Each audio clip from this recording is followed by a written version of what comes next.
Aloha. This is Emily Thoreau-Threat, host of the Grief and Happiness podcast. Every Friday, I share with you my love notes, giving you a little something to think about as you navigate through your grief journey, finding happiness expanding along your way. And every Tuesday, I post my regular podcast sharing wonderful conversations with people you can relate to and who offer you encouraging ideas and helpful inspiration. I'm so grateful you're joining me and look forward to hearing from you, your thoughts. Aloha. My podcast for you today is Losing a Loved One Before Death. Mom drove from her house an hour away to be with us on Thanksgiving. We had a pleasant weekend and even went shopping because she wanted to buy an electric blanket. She got so cold at night. She drove herself home on Sunday evening, and on Tuesday I got a call from the business I owned that was on the same property as Mom's house. She always played bridge on Tuesday mornings and with the same three friends she'd had since they were all newlyweds. Her friends had called the company when she didn't show up for bridge. My staff checked on her and found her on the floor by her bed. She was alive, but had fallen Sunday evening when she was trying to put that electric blanket on her bed. She was disoriented and dehydrated, so they took her to the hospital. I drove up to the hospital right away. The doctor said they didn't know exactly what was wrong with her. She needed to not be alone when they discharged her 2 days later. I stayed with her for a couple of weeks while she was seeing her doctor and having tests, and then took her home with me. I called the doctor's office because we'd been waiting for weeks for the test results, and the nurse said the doctor had been busy, but I insisted on speaking to him. It turned out he was getting into his car to leave on vacation, but he took my call. He told me she had a brain tumor, it wasn't cancer, it wasn't operable, and he couldn't talk with her until after his vacation.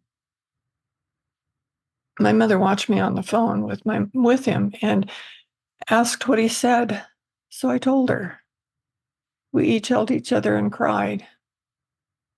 After that, I was amazed at what happened. My dad had died a few years before, and she stopped smiling. After I told her this news, she started to smile again. She was happy that she didn't have to live without him anymore, and she lived for 8 more months. Observing the changes in her mental state was challenging and fascinating at the same time. Sometimes she was there mentally, and sometimes she wasn't. She ranged from carrying on conversations with me to having conversations out loud with people who'd been gone for years, not noticing that I was there. I did have to watch her closely for her safety.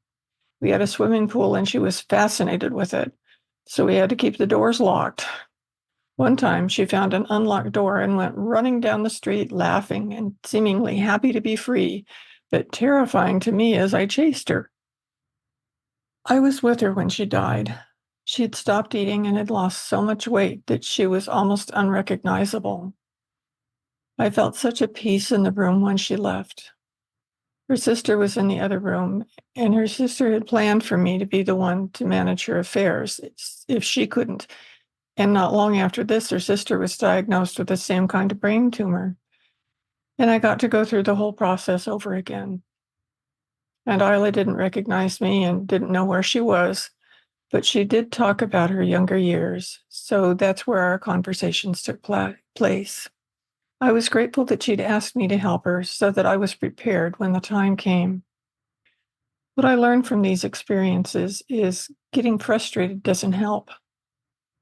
I always let them both know that they were loved and taken care of, and I missed them much before they were no longer physically here. And I learned the grace, comfort, and beauty of loving unconditionally. If you find yourself in a similar situation, be sure to take good care of yourself, which is something we tend to forget when we're in the caretaker role. Sending you so much love on your journey.